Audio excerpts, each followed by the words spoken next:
So what I'd like everyone to do, if it's okay to start with, is just to find a pulse on yourself. And hopefully everyone can find one. So either on your hand.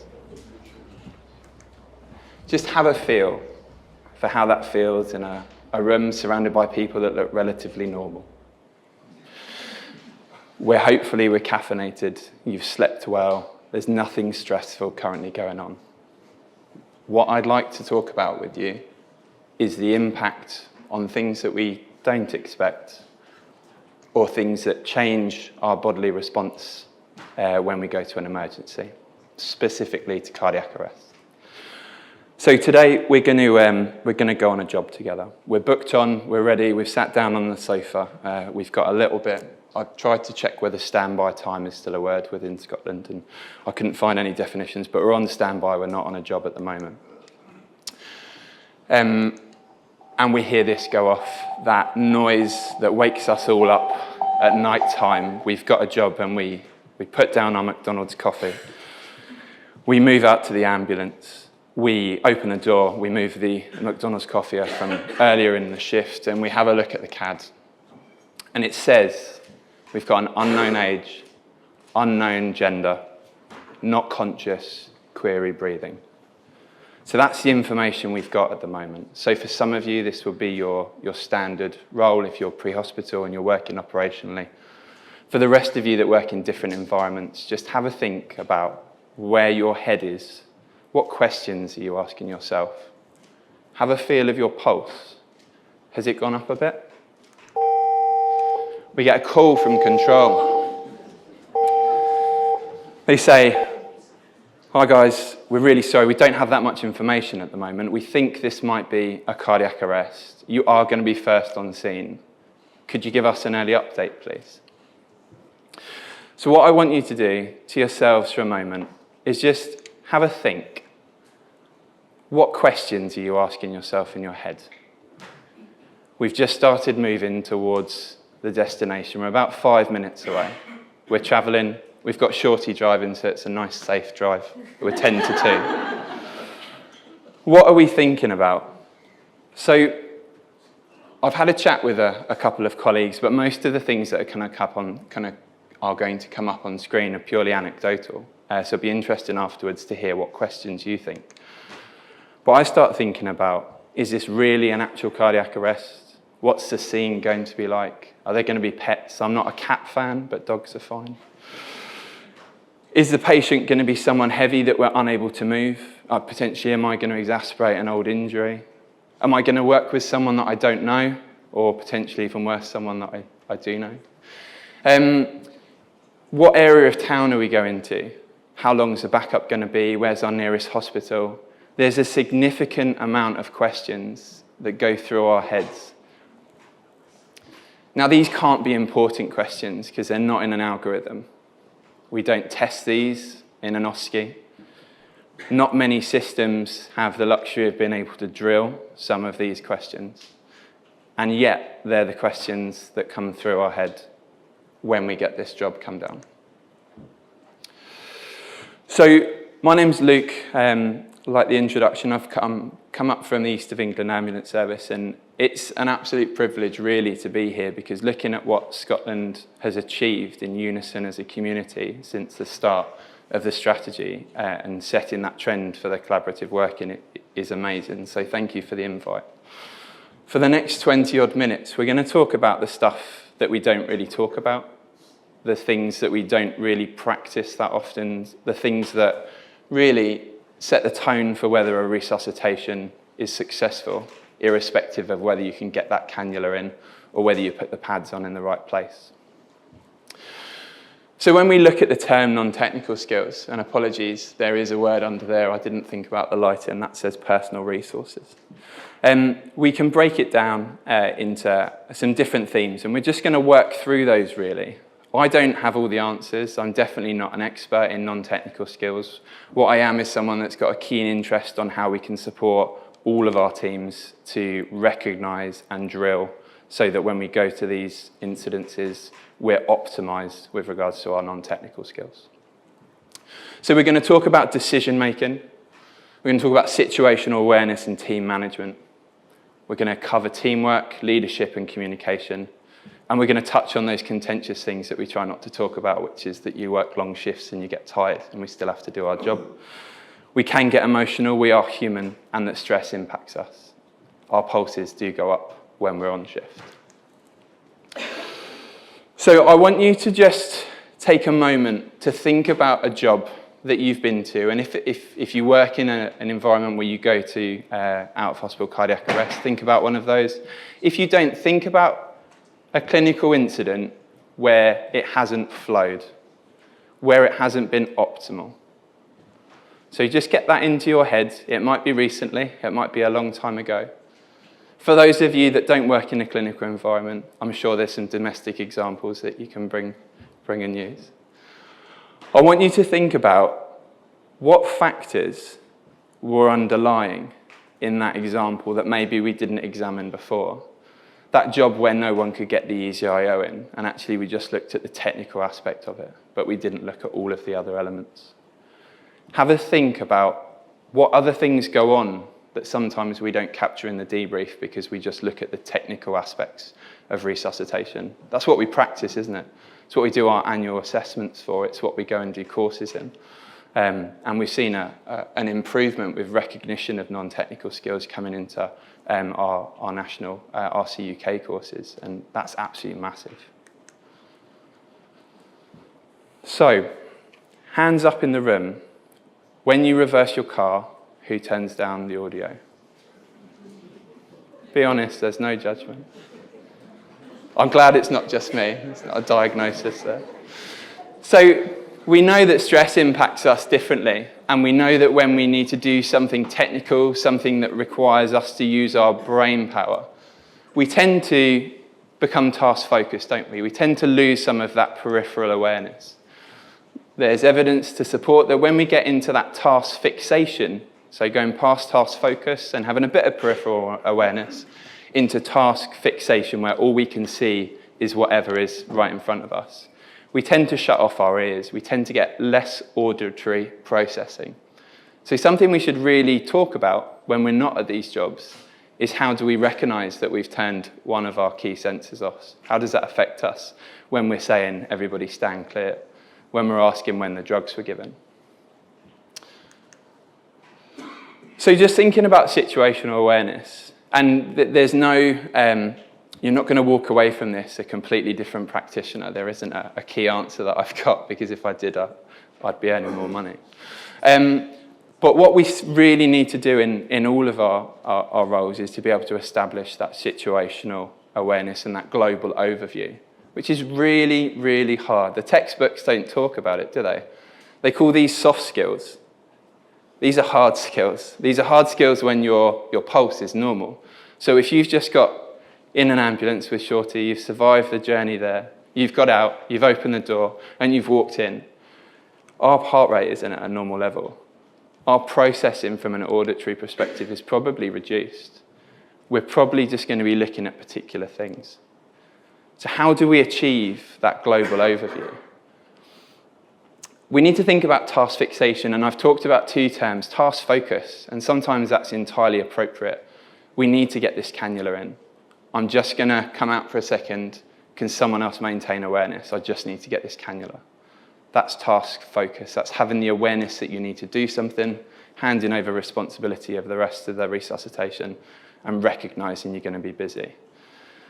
Task fixation being that deer in the headlights that we've probably all experienced, where you can find someone talking to you and you see their lips moving, and that happens a few times, and you just have to, can you just repeat that once more, and I promise I'll listen this time. The theory step back to move forward is something that's come about from some training we've introduced recently within our organisation. And this isn't easy early on. We turn up with limited resources, and I think one of the key things is most of the literature is written for optimal resuscitation teams. You turn up with 5 of you, have some roles, talk to each other before you turn up so you know what you're doing. That's not the way that we live pre-hospitally, is it? But we do need to be able to take that time for someone to step back, to bring their head up like that meerkat, just having a look around what's going on and to be able to get some more global awareness. Really difficult, but someone needs to do it. And whose role is that in that early crew that arrive? Is that something that we talk about? En route to the job, do we say, who's going to have that overall situational awareness? Who feels slightly less stressed going to this job? Are those conversations that we have with each other? So we've turned up, we've parked, handbrake on, and do you have real handbrake still, not electric ones? Handbrake on. And we've got out, we've got our equipment, and we walk in, and this is what we find. So this is an AI-generated image, so I don't know why there's so many shoes, but what we do see is a significant amount of medication. We see maybe some documentation on the wall from what might be some care at home. We see something that suggests there might be a clinical frailty score for an individual in the house. What are we thinking? Where's this taking us? Someone shout out, someone be brave. Is there a DNA? Perfect, thank you.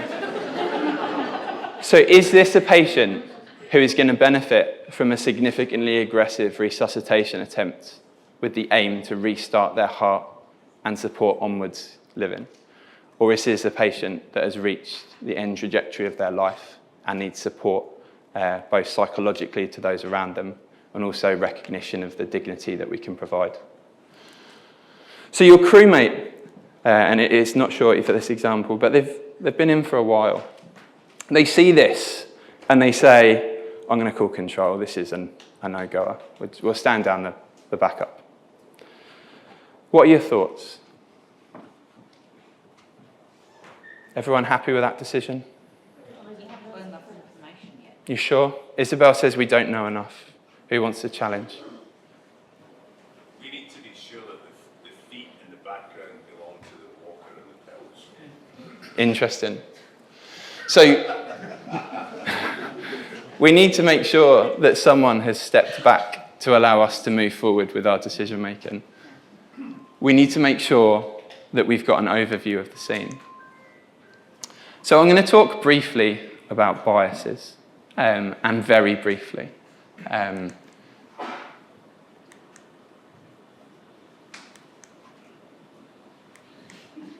Okay. We're going to talk about biases in a moment because the slide's in a different place from where I thought I'd put it. So what we're going to talk about is how we challenge those people around us that sometimes sound overly confident in the way that they put forward a suggestion. No, we are going to stand down control. There's not many buses on today. We need to, this job isn't a goer. I've said that as someone that's been in the job for a while, the expectation that I know what I'm doing. That's a really hard thing to challenge, especially if you're out of area, you're on with a crew that you don't normally work with. Maybe you're newly qualified. Maybe you've got a pad that needs signing off by the person that you're just about to challenge. All of these things come into whether we can professionally challenge something that could really make a massive decision in the trajectory of this patient's resuscitation. So I'm just going to talk for a moment about two templates that we can have a look at. I'm not going to suggest that you change your practice if you've got a really good way for challenging and using graded assertiveness. But if this is something that's new as a concept to you, or you've had an example where it's been difficult, have a think about doing a bit more reading around this. So the button works, and the first thing we can do, and we've got pace on this side and cuss on this side, two different models, is we can look to probe, or we can say that we are concerned with something. So I'm concerned with the information that we've got that we don't know enough, which is, I think, what we're saying. If we don't get a positive response from that, so if we continue down that, no, I disagree with you politely, but we're going to call control. We really need to be moving up that graded assertiveness ladder, don't we, of I'm uncertain that this is in the best interest of the patient. And that as a line really helps bring people back, because when you put the patient into that conversation, it makes it a lot less about you two and a lot more about the decision you're making. We can then talk about challenging it, or this is unsafe, what we're about to do. And then finally, if we're using the paces, we can escalate this. We need to get some other advice. We need to phone on call. We need to get someone else into the room. We need to share this decision making. Or just stop. Stop. What you are doing is unsafe. We are just going to walk forward, get some more information, and we will discuss this afterwards. I'm not going to do what you're asking.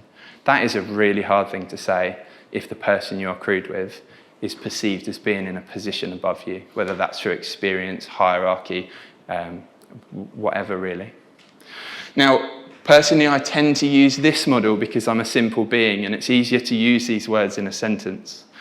There's less HR nightmares than saying, I'd just like to probe you just about this before we go on. Or I challenge you on that, you end up going outside with some gloves. So I would advocate the CUS model for my personal practice, but go out and do some exploring. Work out what works for you. Right, should we talk about biases now? So anchoring bias. So there is a red dot. I've realised that red doesn't work well with lights, but there's a small red dot here which relates to the initial information that we get when we turn up on scene. In this example, we've seen a walker, we've seen some medication, we've seen some information on the wall. Our brain is a lazy beast. It really wants to do something it's used to doing. It's likely to use biases or heuristics to try and get to the decision in the least amount of effort and as quickly as possible. Our anchoring bias is significant in decisions like this. You walk in, the first thing you see is a DNA CPR. It's probably the patient's, isn't it? Let's call control. I get a feeling that the red might be a running theme here. There's a big circle here. And that is what we expect to see. So if you've got an expectation going into a job, whether that's based on what's come through on the CAD, you've got a HCP doctor's referral to hospital. That paints a picture, doesn't it? We expect they're probably well, they've got their bag, and they've got their newspaper, and they're ready for a trip. That's what we expect to see from those jobs. And then we've got the facts, which is also a poorly displayed colour on this screen. And then in the middle, we've got what we find, because we are only going to see what we look for. So we need to think about actually what biases are we taking into these jobs? The only way really to recognise them is to talk about them, because by default, biases are unconscious. They're not a judgment, they're not something that we willfully make. And then our availability bias. So if you've only been to 3 cardiac arrests this year and they've all been asystolic cardiac arrests that haven't had an outcome, that's all the knowledge really that's banging around in your head this year. Your expectation is the majority of what you go to is going to be based on what's available, either through things that you've repeatedly gone to or things you've gone through recently or things that have been really emotive that have stuck with you. So we tend to focus on those bits and not the wider information. For anyone that is interested in biases, there's a fantastic codex that lists hundreds of different ways that our brain can trick us and trip us up in cases like this, so worth having a look. So, who wants to know a secret?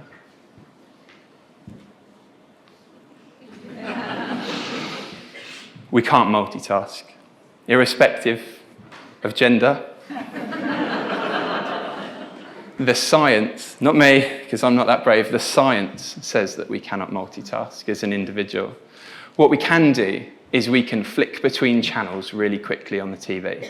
So we can have 2 tasks, and our brain can do one thing, it can then reset and move over to the other thing, and we can do this really quickly. And you will see this every day, because you'll be looking at your phone screen while you've got a TV screen behind you, and you'll check between them. What you're doing is looking at one thing, and then you're resetting. But each time we reset, we lose a little bit of decision-making, a little bit of bandwidth, a little bit of time.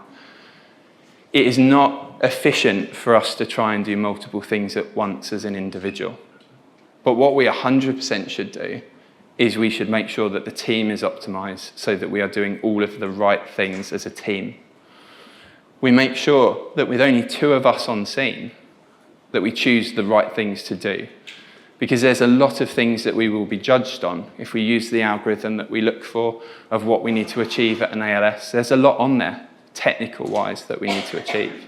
But what are those essential things that need to be done right in that first instance? We need to focus on those, and we need to make sure we've allocated those roles.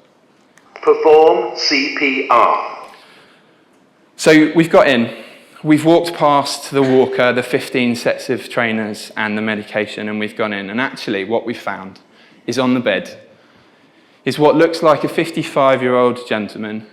His elderly mother's next to him, and she tells you that this is her house. He's come to visit. He had some chest pain for a couple of hours, and he's collapsed.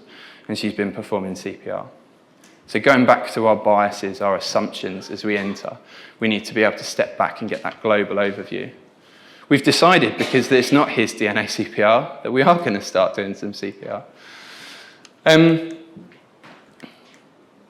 Now, we're going to move on to communication, and this is not a lecture on trauma, so don't worry. There's some things that we do because we've always done. And a lot of the focus of what I'm working through within our organisation for resus at the moment is around marginal gains.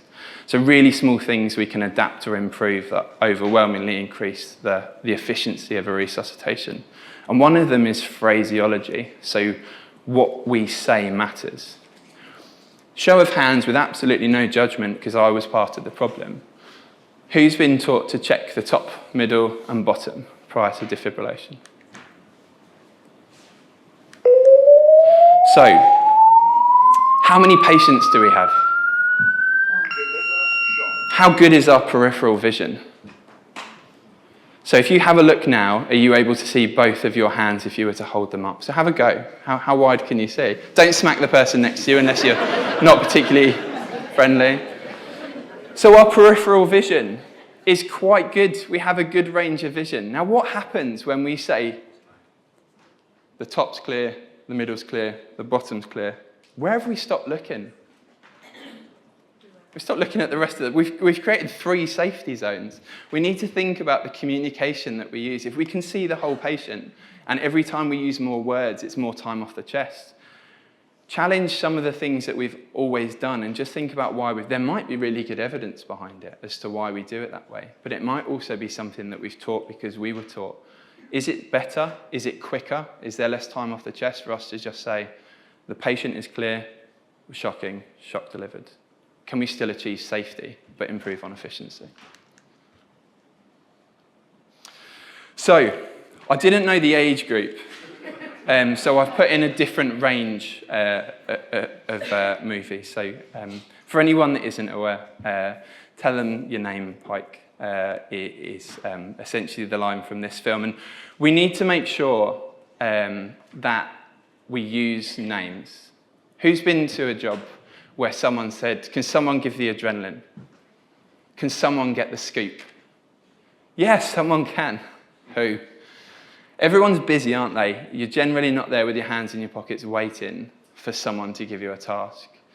It's really difficult. I'm rubbish with names. You know, you get told these different ways. You need to think of a nickname for them and then remember it, but then end up just saying the nickname, and that's not good. So find a way that you can remember people's names. As an organisation, if you've got name badges, that's absolutely amazing. If you don't worry, because I don't think many organisations do pre-hospitally at the moment. But we need to make sure that the person that we're sending our information to is listening. We've already recognised that when we're under stress, our auditory input and processing reduces. So do you think we're likely to listen to something that isn't addressed to us when we're busy and stressed? So communication, if we're going back to the definition, is really the transmission of noise from place A and it being received at place B. If it's not received, it just remains noise. And that's the reason we use names, really, isn't it? It's a difference between just moving noise out of your mouth towards a group to actually communicating to someone. And that takes us on to what is probably the first use of adrenaline. So we need to make sure we're using closed-loop communication. So instead of just saying, someone give the adrenaline, the next step would be, Shorty, can you put the adrenaline in? But still, we've not got that feedback loop, have we? Shorty might be busy. He might be halfway through a really technical task that he's fixated on, or even just focused and he doesn't get that. So we need to make sure there's that feedback loop. So I'd say to Shorty, after the break, is it all right if you make me a coffee, mate? And then Shorty would say, yes, how do you want it? And then we make sure that the total communication's there, so by the end of it, we've got out of it exactly what we want. So make sure you use explicit terminology and you get feedback that it's been received. Right. We're not going to touch too much on ergonomics because this is more around non-technical skills than the wider human factors side, where we definitely don't have enough time to go into the depth of all of that. But if we're looking at what the future might look like, currently in my organisation, we turn up, we've got some bags, we don't really have a set process for who takes what in. We've got a bit of an understanding of where we think it should go, but if you work in Essex, and then you're over the border in Hertfordshire, our bag layout might be different. It shouldn't be, but it might be. People might take different bits of kit in. So that can end up with some real big problems when we start to try and make this efficient. So thinking about our non-technical skills as a team, just take 10 seconds before I show you what I think my answer is as to where you would put this around the patient if you wanted to create the perfect resuscitation area. There might be some kit that you don't want to take in. There might be some kit that isn't on there, in which case you can't have it because it's not on the vehicle. So, do we all have a shared mental model for what a resuscitation looks like? And I fully recognise that this amount of space is not available in the majority of pre-hospital environments. They're probably wrapped around the U-bend here. But we need to really be able to optimise our environment so that we can communicate well. And although this is probably lapsing into the technical element of how do we do things with equipment and positioning, if we look at this from communication, everyone's got a direct line of sight to the person who is giving the instructions and receiving the instructions, that team leader. We've got a relative that's involved in the resuscitation with the evidence suggesting a significant benefit to being part of that if they opt into it. Everyone can see the monitor. That gives us the ability to be able to use graded assertiveness to challenge anything that might be incorrectly recognised. Gives us the understanding that we can look at when things need to be given. We don't need all of the equipment on the patient.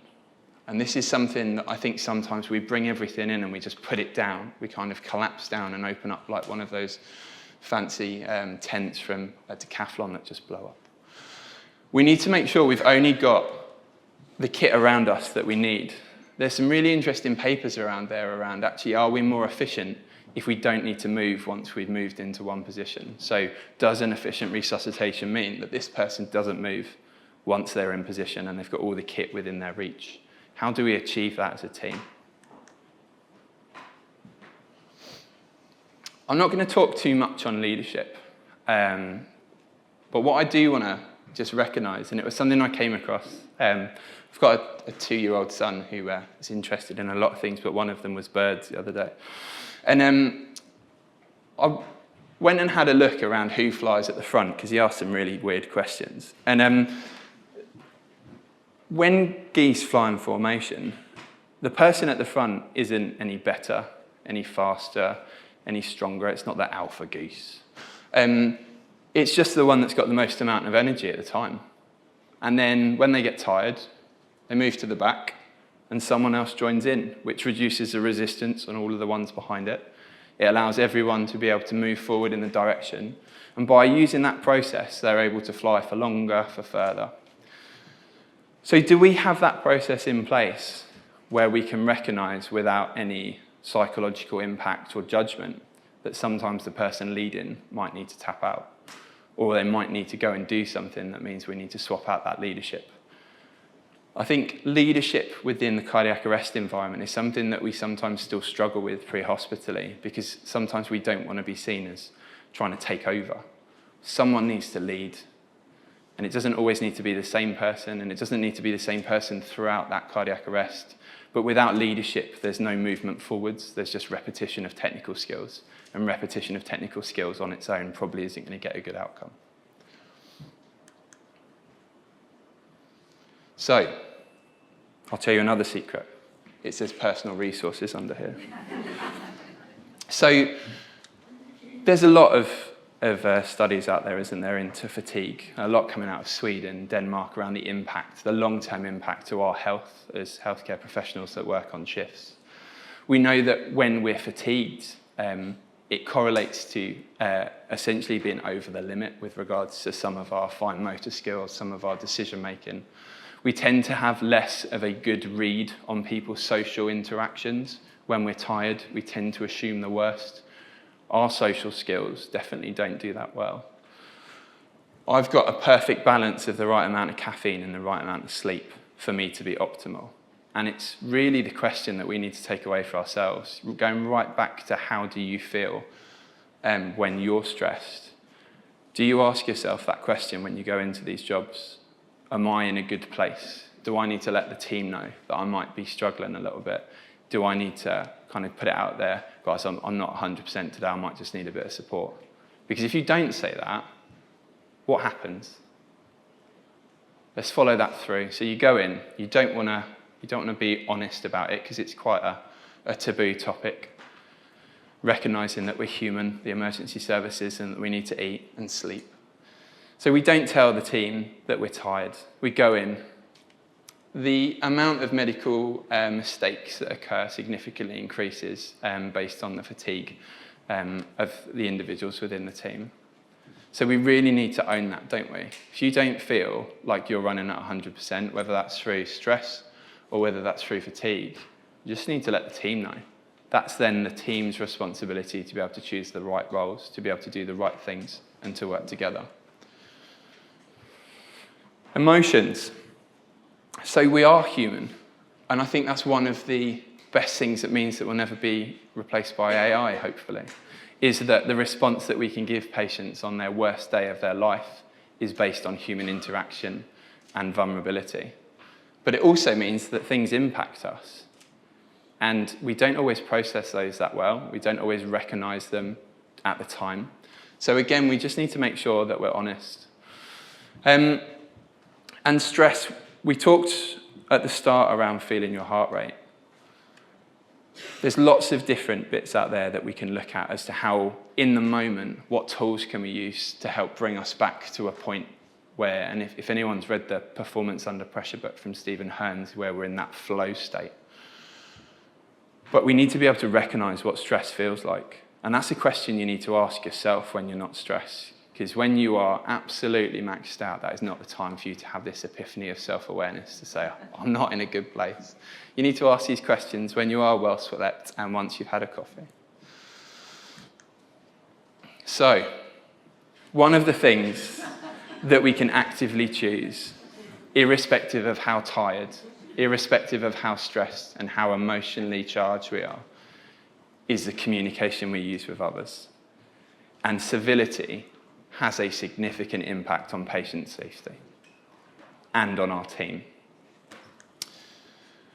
There's a lot of work out there, and I'm not going into the data, I'm more talking through the anecdotes in this session, but go and have a look at civility saves lives. Go and have a look at the impact. So we're looking at studies from quite a while ago now around the reduction in quality of care and also the reduction in us wanting to help others when we've been exposed to civility within the workplace.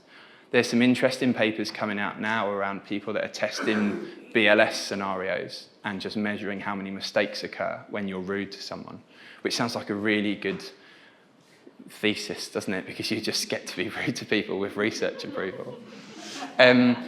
But what we're seeing is that there's a massive increase in the mistakes being made in CPR when we're not civil to each other. And that's massive. So we need to be able to ask ourselves, really, what toolkits can we use? How do we recognise when we're stressed? And how can we really challenge ourselves to come across in a civil way? It's hard. I'm not here with the answers. This is something I struggle with. I've definitely finished a job and done a debrief and said, I need to apologise for the way that I came into that job. It did not help how this job flowed. You need to own that. That is the end of the presentation. I think there's a period for questions if you wanted them. Yeah?